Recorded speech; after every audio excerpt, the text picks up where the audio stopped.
Early voting underway in Georgia now. A number of states are casting their ballots now. But in Georgia, a judge has just ruled that all election results must be certified by local election officials by the statutory deadline, despite potential fraud or counterfeit votes or any irregularities. They don't care, apparently. Joining me to explain what this might mean for Georgia, senior legal fellow at the Heritage Foundation, Hans von Spakovsky. Hans, nice to see you.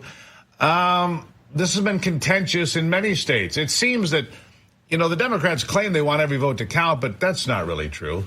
They just want their votes to count at the end of the day. That's why in Michigan, for example, they sued to keep Kennedy off the ballot, and then they sued to keep him on the ballot. Everything they do every step of the way proves they don't care about democracy. They care about winning. Where am I wrong?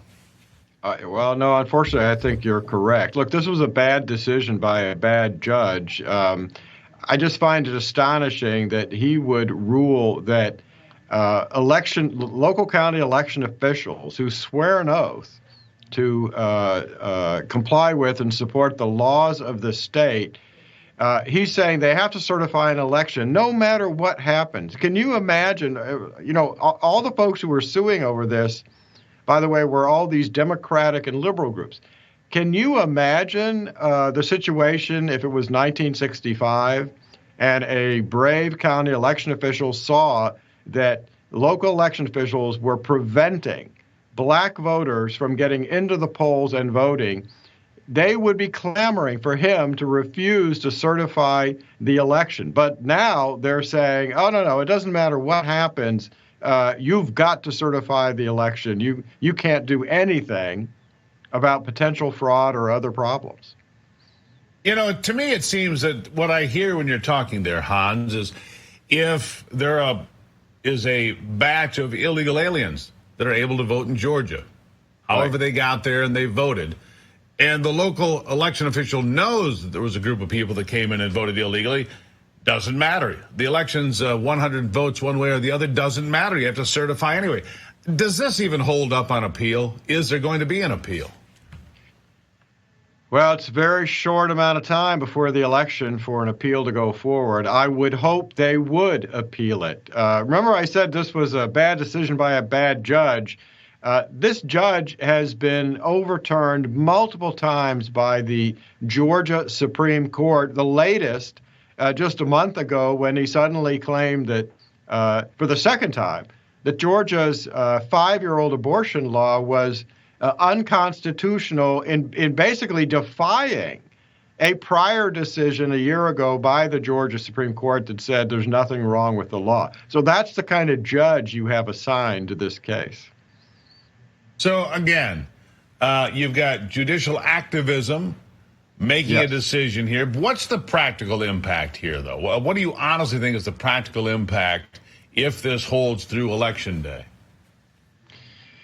Well, county election official is going to have to follow the order. But what's going to happen is if you are a county election official in Georgia and you see wrongdoing, at the meeting at which you certify the election, you need to put as much into the record as possible about the wrongdoing, the mistakes, potential fraud, so that the losing candidate can then file a lawsuit and use all of the objections and evidence that you presented at that certification meeting. I mean, it's either that or resign and refuse to take part in certifying the election. It's one or the other. Yes, refuse to certify an election that is fraudulent and wrong. I don't see how this stands. I don't know what the process is or where it is in the process, Hans, but obviously this has to be appealed. We haven't heard anything about that yet. Right. And it doesn't matter if you're on a short timeline. It is a county clerk's responsibility and election officials' responsibility. If they know there's fraud, you throw a flag on the play. You don't just let the play continue. I mean, if there's unsportsmanlike conduct, you call the flag. It's 15 yards, and you do the play over, but you don't get the 15 yards. You don't get the touchdown. You don't get the victory. That's not how it works, at least not in the America I grew up in. Well, that's actually a very good parallel, and I think that's common sense, but that's also in accordance with the correct interpretation of the laws down in But by the way, keep in mind that the judge, we also got a decision saying throwing out the rule on reconciliation. Him saying that, oh, it's just too much work to reconcile the number of ballots cast with, for example, the number of voters who've come into a polling place. Again, that just defies common sense that we would get an order like that.